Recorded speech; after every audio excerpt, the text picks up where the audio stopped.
Nick Cage has won a lot of awards throughout his long career. He has even won an Oscar in 1996. But I do believe that his acting in this particular movie could possibly create a chance for Nick Cage to win another Oscar because of how demented, disturbing, and completely disgusting he was in Longlegs. And Longlegs, in my opinion, is such a scary film in a way that you have to make sure that you're hyper focused in what's going on, because you can miss out on a lot of details that happen.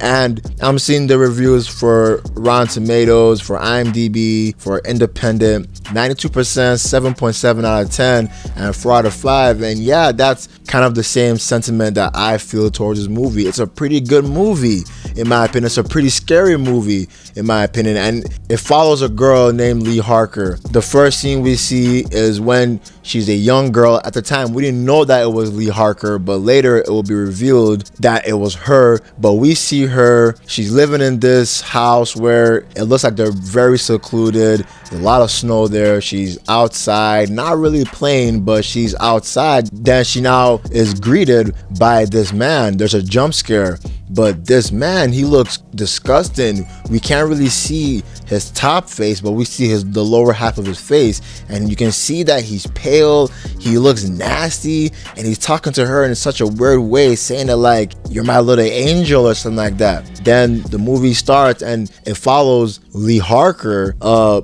FBI detective, and her partner, Agent Fisk, are tasked to go door to door and asking people in this neighborhood, "Have you seen this man? Have you seen this man?" Because the whole police in this particular area are on a manhunt for 30 years looking for a serial killer or serial killers, which that will be revealed later in the movie, because there's been a string of murders, I think more than 30 murders of families. It goes like this: the man is coerced or he's influenced by something or someone, and he just starts killing his family and kills himself afterwards. And it's like a pattern. It keeps on going, and it started from, I think, 1966. So that's what the police are hunting right now. And Lee and Agent Fisk knock on this door, and Agent Fisk is actually front and center because Lee was in the car for a while until she not got out of the car. But then boom, a gunshot rings out. Agent Fisk is dead. He just shoots him plain in the face, and I ain't gonna lie, that scene was like, it made me jump a bit. It made the theater jump, in my opinion.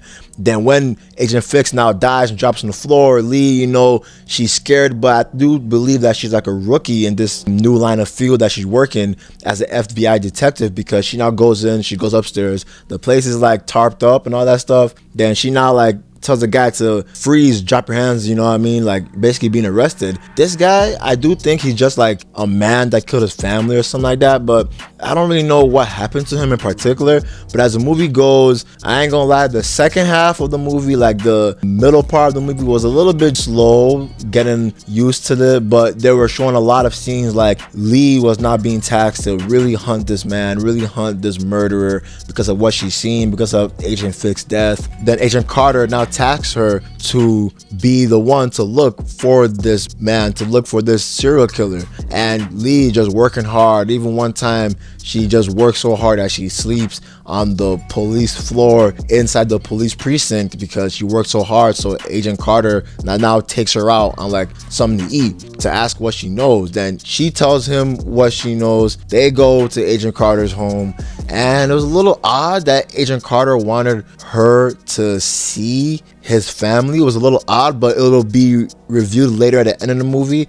Lee met the mom, Lee met the daughter, and the daughter wanted Lee to come to her birthday party next week. And mind you, the killer, Longlegs, his motive is that he kills little girls' families, and the daughter's birthday has to be on the 13th of, I think, March or something like that. So that's kind of his little motive. So I think the daughter, her birthday is kind of around that place, kind of around that time frame, that time date, you know what I mean?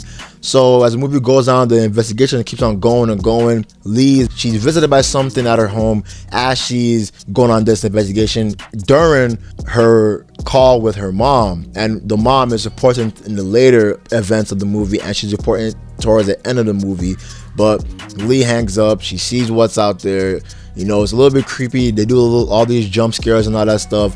It's a very creepy movie, but the middle part's a little bit slow because it's showing you like a lot of investigation going on. It's showing you the world around it. And I like that it's slow because it's not showing you too many kills. Like, it's showing you the world around it is scary. Like, the complete environment, the whole setting is scary and ominous because we don't know and we don't see this killer until later events of the movie. We don't really see, so we're kind of like, okay, this nigga's weird. We saw him at the early parts of the movie. He's pale, but how does he really look like? We're not starting to see that there's more of a paranormal aspect to it. You know, there's more of a paranormal Satan worshiping aspect to it. You know, as the movie is going on and on and on, we see that the devil has sort of a play in this movie, and Nicolas Cage, hey, we not finally see his real scene. This nigga, he looks nasty in this movie. He looks like he got Botox cosmetics or something, because this nigga looks like an actual creep. And there's this scene where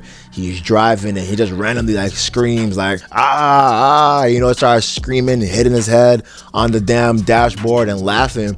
And he now drives to this like corner store. Like, the place is kind of in a rural area, so it's not like a corner store per se, but he goes in, there's this little girl there, and I think Nicolas Cage's character Longlegs is like a pedophile or like a child predator or a child killer. Obviously he has hands in killing children because of this devil situation, this devil like aspect of his killings. But the way he talks to little girls is so disturbing. I'm like, bro, this nigga is nasty. You know what I mean? He was talking to this little girl at the counter.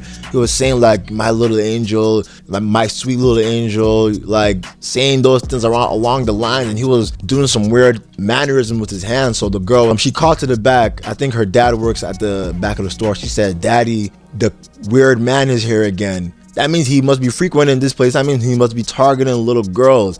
So then we now see Nicolas Cage's weird like life through these flashbacks, these like flashing flashbacks through the screen. And we see that he lives on this like basement. In this basement, he lives there.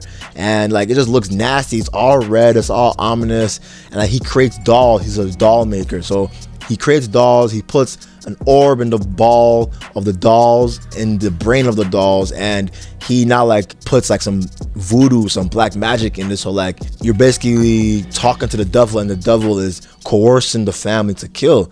And the way this is done, it'll be revealed, because let me kind of simulate throughout the movie, and I'm not trying to go too long because a lot of things happen that you guys need to see this movie to see what I'm talking about. Because eventually it's not revealed that he actually has an accomplice, because Lee, she's trying to see like the patterns of his killings and why this mysterious person is targeting her. She thinks it's him. So when Lee and Agent Carter, they dig up one of the dolls in like some barn, they dig it up, they now see what it is. They see that it's a weird doll. They now, after that, go to a mental hospital where one of the victims survived, and we see on the meeting list that someone put Lee Harker and met this little girl. I do believe it was Longlegs. So when Lee now talks to the little girl, it's creepy as hell. And now we now start to see the demonic thing, and Lee starts to say, no, there's someone else. There's someone else that's doing this alongside Longlegs. So eventually the police now put on a manhunt, like a be on the lookout, because they actually now have his face, because Lee, she now goes to her mom's house, and the police,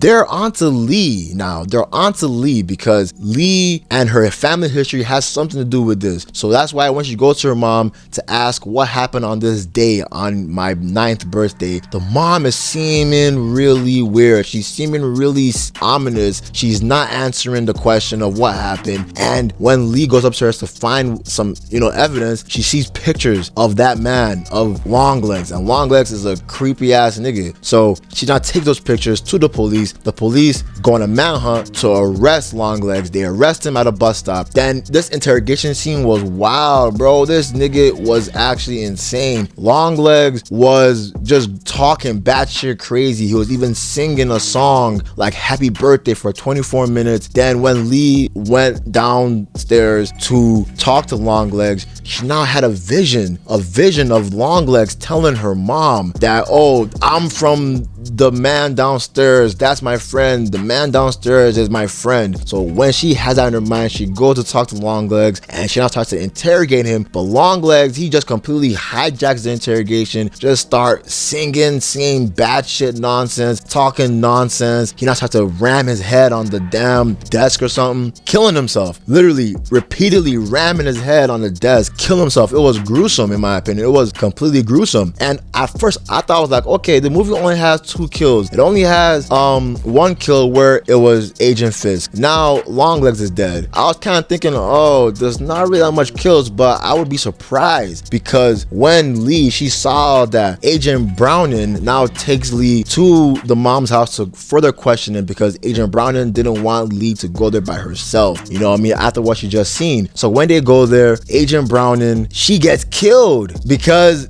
plot twist, Lee's mom was the accomplice. The whole time, Lee's mom was right under their noses. Lee's mom had a big shotgun coming to the side, point blank range, shoots Agent Browning, killing her on the spot. Then that's where the voodoo shit happens. Lee now sees mom. She's like, bro, what the hell you doing? Mom, what are you doing? Like telling her mom like it's okay or whatever. Then the mom shoots the doll that looks like a young Lee. The doll's brain like gets this black mist. Lee now faints. Then when Lee wakes up, we see that she wakes up in the basement of the mom's house because the mom's basement is actually the place that Longlegs was living in, and that is putting all the pieces together. The mom was the accomplice the whole time, and the way that she do it, she'd always knock on the door, like say the church gives you this gift, here's this gift, and the gift is actually the doll that Longlegs was making, putting the satanic curse on it, so to coerce the families to kill each other while the mom was there. But my biggest gripe with this and my biggest L of that aspect is how come no other neighbors would see her car? Her car is very distinctive. It's like light blue. How come nobody saw that? That's a plot hole that I didn't think was